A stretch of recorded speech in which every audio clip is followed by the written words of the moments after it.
Hello. We'll go again in another video anyway. We'll just kind of talk away and just keep talking until we can't talk no more anyway. So what do you want to talk about today or now? This here now is one of my son's hiking sticks here that a nice little attractive stick. I'm just looking at it here now, and this here is a lot of knuckles on it. It's a real nice one now, to be honest. Can you see it there? Yeah. It's real, and it's very straight now, but I'm sure he has straightened it. Yeah, it's still not finished. It's work in yeah, progress. It's work in progress, and this, yeah, he has a board here at the top for a lanyard grip, which is very important too, because fishermen, when I was fishing now, I would always have a stick like this, which is probably about 5 foot long, and in the rivers, like, you can come across a sudden drop, like where maybe sand was removed or a whirlpool, and this stick will save you because you can test your depth.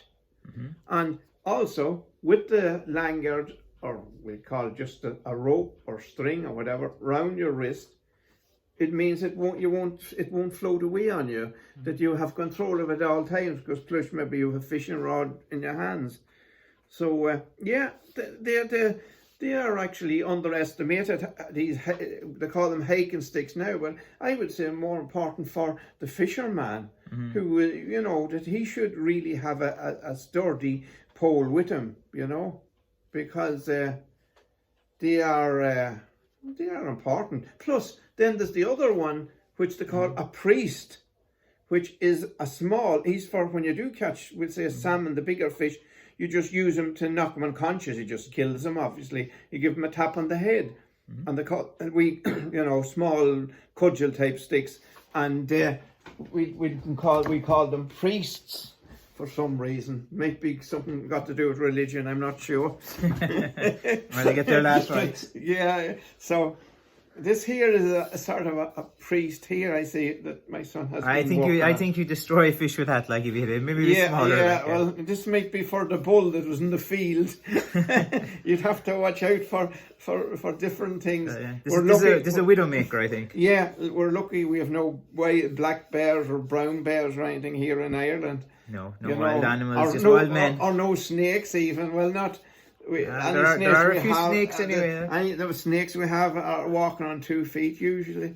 But this is the makings of a nice priest, as we call it. Yeah, that's right. And you would have that strapped as well. That would be hooked on to your side, like. Yeah. And you would have a lot of little sticks of different lengths, and small ones and large ones and all. And they can be pretty heavy at times, but that's it. They serve a purpose, They definitely serve a purpose. And which the fishermen definitely are ones who would, they seem to be. And there's also the cattle dealers now who would obviously need sticks too, because and theirs would be a stronger one too, even for separating animals. Yeah, they would, they'd use them maybe as a sort of a two-handed thing, like as if in a fight sequence, but just to push the animals away from them, especially the ones with the longer horns, which could, put out your eye very easily. Okay. So a lot of them old skills would have been the men who would have been it was automatic to hold them a certain way for, a defensive stroke and things like that, which, just seem to come natural to us. It's sort of, it's like, we just learn it from the cradle and take it to the grave. Hopefully not before our time. All right. So, like, what kind of animals would this be good against? Oh, well, I'll tell you one thing. The most animals now is sort of pigs and that type of a low, small animal. Like, they would snap you. They were sort of, they could be very possessive, and the ground was theirs. You couldn't be coming in on their area, like. And I seen walking through the fields, and you'd have them. So, once you'd give him a few raps there, usually around the back end, so that he'd turn round and his snout would be away from you. So you could reach over him, like, you see, you had length in it. Yeah. And you wouldn't damage him, like, or anything, but just give him the warning. But also there was actually another thing that I was thinking to, and I remember we needed a stick for, was the turkey, where every person would have maybe 8 or 10 or more turkeys. They would have them for the Christmas market. They would be, selling them or trying to, have them.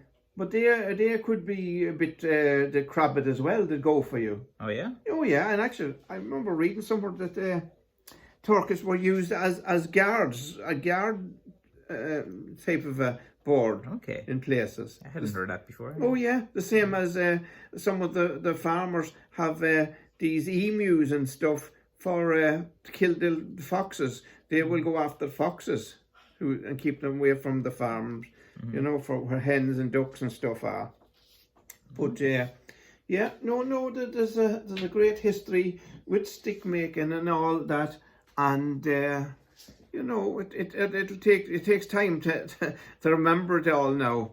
But okay, well we have time anyway. We're stuck at home with this lockdown, and my dad in retirement, so it's all good. Well, that's it. We're living in rare times now with this coronavirus stuff. So, I had been, especially as I'm, not the most healthiest of people, and lockdown was severe. But look, there was always something to do or some advice to give to my son, and make sure he was doing stuff right, so I'd stand over him. That's exactly what every son wants, their dad being micromanaging him. Maybe with one of the sticks too, just to warn them to make sure and don't do anything too shoddy, because the customer is always right. Yeah. Mine are top class. Like. But yeah, well. All right, he's getting there. We'll leave it at that today. No criticisms or reviews of my sticks by my dad anyway for today. All right, thanks for watching.